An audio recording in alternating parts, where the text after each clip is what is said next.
नमस्कार दोस्तों, ई शाला पर आपका हार्दिक स्वागत है। मैं भागचंद चौधरी, लेक्चरर ज्योग्राफी। दोस्तों, राजस्थान में 50 जिले और 10 संभाग हो चुके हैं, यानी कि कुल मिलाकर के हम ये कह सकते हैं कि वर्तमान में 19 नए जिले बनाए गए हैं और 3 नए संभाग बने हैं। तो इसी क्रम में मैं आपको एक एक जिले शॉर्ट में करवाऊंगा, ताकि उनमें से जहाँ से भी इंपॉर्टेंट प्रश्न बनता है, अगर एग्जाम में अगर कोई सवाल उसमें से पूछा जाता है तो हम उसको हल कर सकें। तो चलिए, आज के इसी क्रम में हम सबसे पहले दूदू जिले के बारे में आज की इस क्लास में पढ़ने वाले हैं। तो शॉर्ट में देखते हैं दूदू जिला।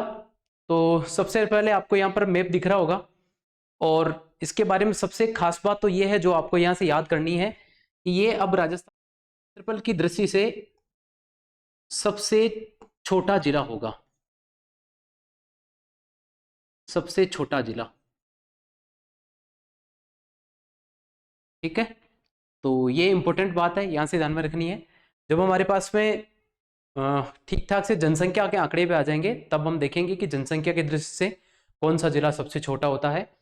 और इसमें आप देखेंगे तो ये 3 जगह है। यहाँ पर आपको दूदू जिले का जो हेडक्वार्टर है, या दूदू पंचायत समिति, दूदू तहसील, ठीक है, वो जगह यहाँ पर दिख रही है, या दूदू उपखंड। इसके बाद में यहाँ पर आपको दिख रहा है मोजमाबाद, और इधर आपको दिख रहा है फागी। तो 3 जगह को मिलाकर के दूदू, मोजमाबाद और फागी, यानी कि दूदू, ये 3 पंचायत समितियां हैं, तीनों ही तहसील है, और तीनों ही उपखंड हैं। इन तीनों को मिलाकर के ही दूदू जिले का निर्माण किया गया है, जो अब राजस्थान का सबसे छोटा जिला होगा। चलिए, कुछ और इंपॉर्टेंट बातें आगे देखते हैं।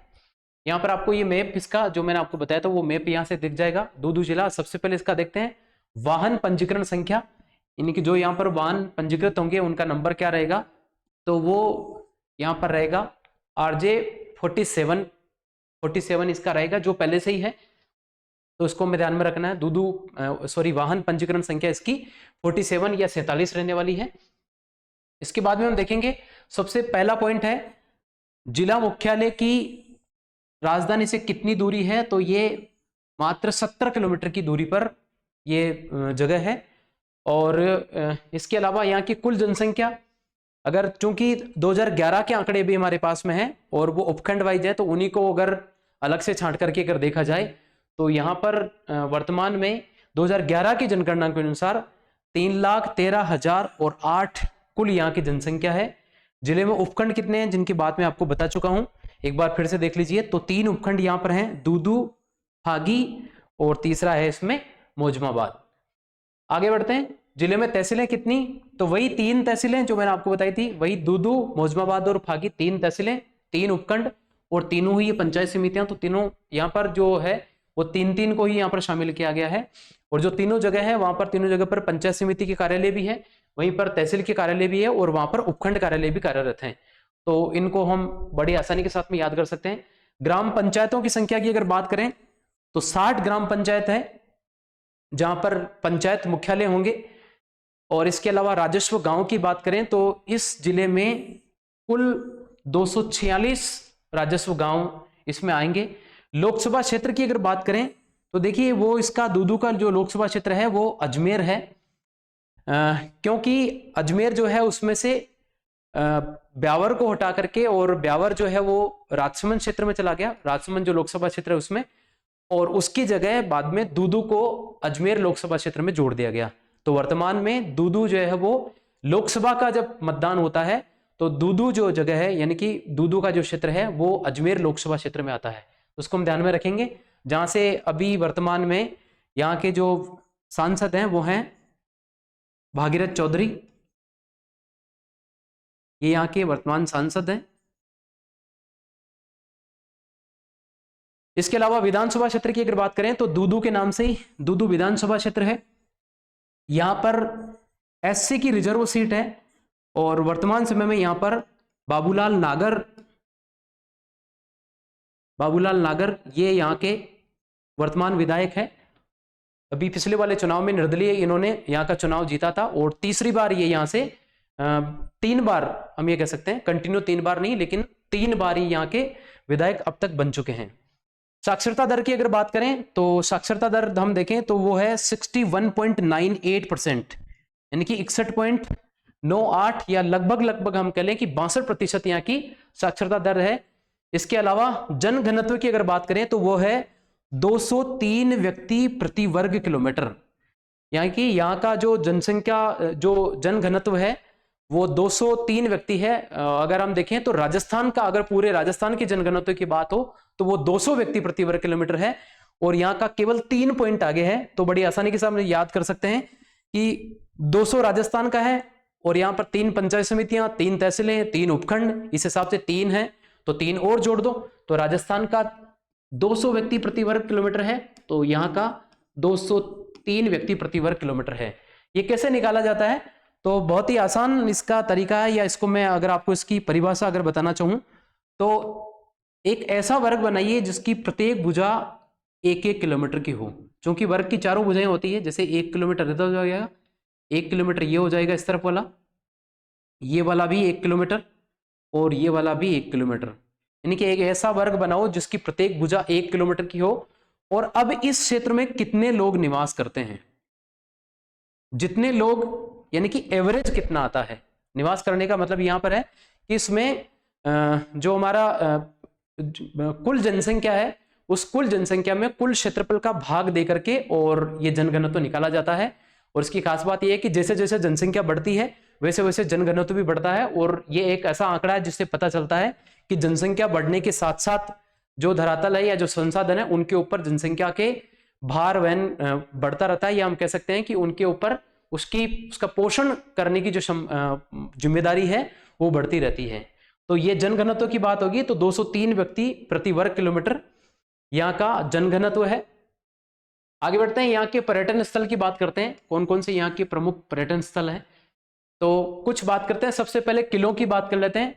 तो यहाँ पर 3 आपको फोटो भी दिख जाएंगे। देखिए ये है सबसे पहले साखून का किला, ये अजमेर की सीमा के पास में ही है, ये आपको दिख जाएगा यहाँ पर, ये इसका फोटो साखून जगह। इसके अलावा इसी के पास में, साखून के पास में एक और छोटा सा गांव, एक छोटा गांव जो बिल्कुल अजमेर की सीमा के साथ में लगा हुआ है, गांव का नाम है छिर, और वहां पर भी इसी प्रकार का एक किला है जिसका फोटो आपको यहाँ पर दिख जाएगा। तो ये है छिर का किला। और इसके अलावा एक है यहीं पास में एक और, जो अजमेर के पास में ही एक और गांव है अजमेर जिले की सीमा के पास में ही, वो है मरवा का किला। तो ये 3 किले, यानी कि अगर हम पुरातात्विक महत्व की, अगर हम पर्यटन की महत्व की दृष्टि से देखें तो ये 3 किले आपको यहाँ पर नजर आएंगे, तीनों पर्यटन स्थल है। और यहाँ पर ये वाला जो किला है, जो मरवा किला की बात कर रहे हैं, यहाँ पर कुछ फिल्मों की शूटिंग भी हुई है, इसलिए किला काफी फेमस रहा है। आगे बढ़ते हैं, और कौन सा पर्यटन स्थल है, तो यहाँ पर जो मोजमाबाद जगह है, जो यहाँ का एक पंचायत समिति, उपखंड और तहसील भी है, यहाँ पर इसी हेडक्वार्टर पर एक जगह है जिसको भूतों की बावड़ी के नाम से जाना जाता है। यहाँ पर आपको फोटो भी मिल जाएगा, देखिए इसका ये। और भूतों की बावड़ी इसको इसलिए कहा जाता है, ऐसा कहा जाता है कि एक ही रात में इस बावड़ी का निर्माण कर दिया गया। वैसे भी अगर आप फोटो में आप देखेंगे तो ज्यादा इसमें सीढ़ियां नहीं है, ज्यादा गहराई नहीं है, तो हो सकता है कि काफी सारे लोग लगे हों और एक ही रात में इसका निर्माण कर दिया होगा। तो इस प्रकार की कहानी इसके बारे में प्रचलित है, तो उसी को हम याद करके, उसी कहानी को बता करके हमको इसको याद कर सकते हैं। भूतों की बावड़ी कहां पर है, तो मोजमाबाद में। आगे देखते हैं, एक यहाँ पर आपको बांध नजर आएगा, ठीक है, ये भी पर्यटन की दृष्टि से भी इंपॉर्टेंट है। और यहाँ पर पेयजल की आपूर्ति के लिए एक नदी है, उस नदी का नाम है मासी नदी। मासी नदी को रोक करके इसके ऊपर ये बांध बनाया गया है, ठीक है, और बांध का नाम है छापरवाड़ा बांध, ठीक है। तो इसको भी याद रखेंगे, मासी नदी पर छापरवाड़ा बांध अब दूदू जिले में स्थित है। आगे बढ़ते हैं, दादू खोल, ये बहराना की पहाड़ियां, बिचून नामक जो जगह है वहां पर है। और ये संत दादू जी जो थे, इनकी निर्वाण स्थली यहां पर है। और वैसे संत दादू की जो प्रमुख फीट है, जो प्रमुख पीठ या प्रमुख जगह जहां पर काफी सारे लोग जाया करते हैं, वो जगह यहीं पर यहाँ पास में ही एक नारायणा जगह है, नारायणा या जिसको हम कहते हैं नरेना, ठीक है, यहां पर है। लेकिन ये जो जगह है वो अब जयपुर ग्रामीण में है, जयपुर ग्रामीण, ठीक है। तो दादू की प्रमुख जो फीट है, जो नारायणा या नरेना है, ये जयपुर ग्रामीण में पड़ेगी। और इसके अलावा दादू खोल जो बहराना की पहाड़ियों में बिचून नामक जगह पर है, ये दूदू जिले में है। तो इसको हम इस प्रकार से बड़ी आसानी के साथ में याद कर सकते हैं। इसके अलावा और यहां पर क्या है, तो 500 वर्ष पुराना दिगंबर जैन मंदिर, ये भी मौजमाबाद जो जगह है वहां पर है।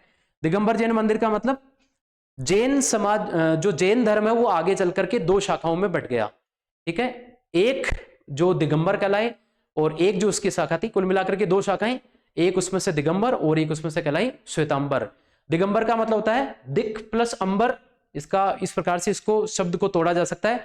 दिक ये नहीं होता दिशाएं, और अंबर ये नहीं होता कपड़े, यानी कि जिनके कपड़े दिशाएं ही है, यानी कि जो बिना कपड़ों के रहते हैं, नग्नावस्था में रहते हैं, उनको दिगंबर कहा जाता है। तो दिगंबर जैन मंदिर है और लगभग 500 वर्ष पुराना यहाँ पर एक दिगंबर जैन मंदिर है जो कि मौजमाबाद में स्थित है। इसलिए ये काफी ये जगह जो है वो फेमस है। यहाँ पर आपको इस फोटो में ये जगह दिख भी जाएगी।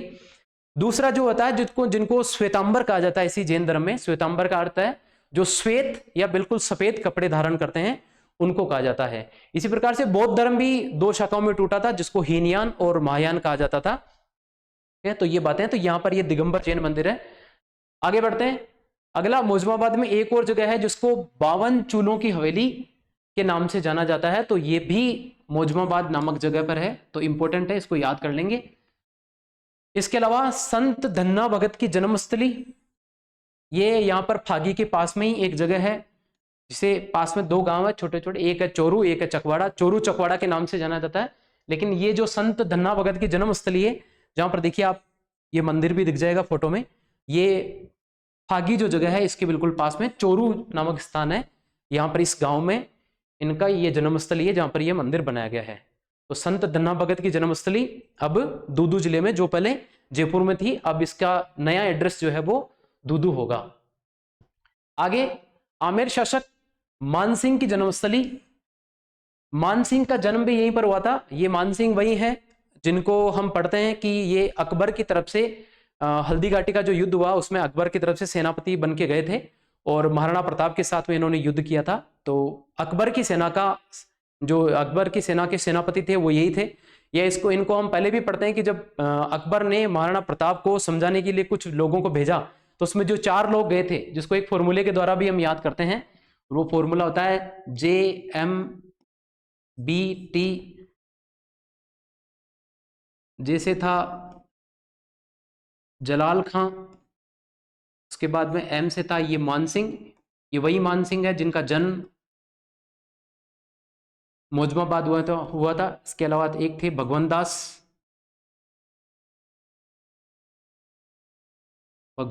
और T से था टोडरमल। तो ये 4 लोग थे, ये इस क्रम में जो दिया हुआ है, इसी क्रम में राणा प्रताप को समझाने के लिए भेजे थे कि आपको अकबर की अधीनता स्वीकार कर लेनी चाहिए।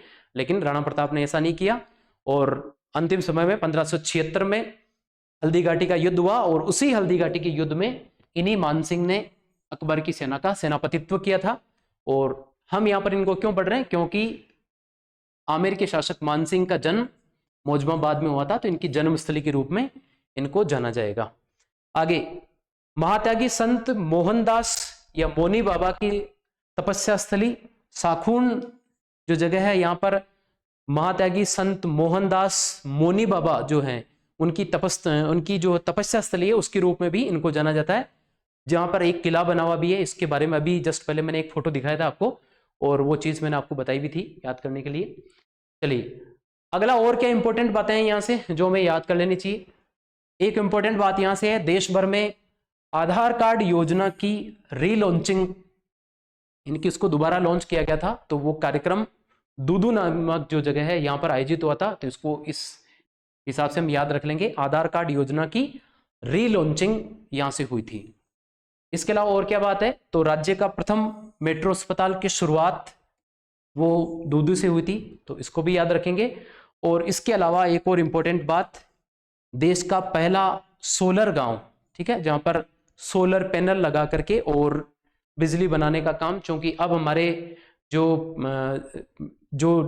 नव्यकरणीय संसाधन है, अनव्यकरणीय संसाधन है, वो समाप्त होते जा रहे हैं। तो हमें अब ऐसे संसाधनों की जरूरत है, ऐसे ऊर्जा के स्रोतों की जरूरत है जो लंबे समय तक हमें ऊर्जा प्राप्ति दें और वो समाप्त नहीं हो, ऐसे संसाधनों की जरूरत है। तो उसमें हमें इस गांव में सोलर पैनल लगाकर और सूर्य की ऊर्जा से बिजली बनाने का काम किया जाने के लिए सबसे पहले यहाँ पर काफ़ी सारे जो है सोलर पैनल लगाए गए थे। तो देश का पहला सोलर गांव इसको स्थापित किया गया था और उस गांव का नाम है नया गांव। तो कुल मिलाकर के आज की इस क्लास में हमने बहुत ही इंपॉर्टेंट बातों पर चर्चा की जो कि दूदू जिले से संबंधित है, और ये फैक्ट कहीं ना कहीं आपको एग्जाम में पूछे जा सकते हैं, इसलिए आपको ये याद रखने चाहिए। क्लास अगर आपको अच्छी लगी हो तो अपने दोस्तों के साथ में शेयर कीजिए, और हमारा यहाँ पर जो हमारे इस चैनल पर आपको राजस्थान पुलिस के लिए और बाकी अन्य परीक्षाओं के लिए बिल्कुल निःशुल्क सामग्री पढ़ाई जा रही है, अच्छी अच्छी क्लासेस यहाँ पर आ रही है। तो मैं आप सभी से ये कहूँगा कि आप हमारे चैनल को सब्सक्राइब करें, हमारी क्लासेस को लाइक करें, शेयर करें, कमेंट करें। Thank you.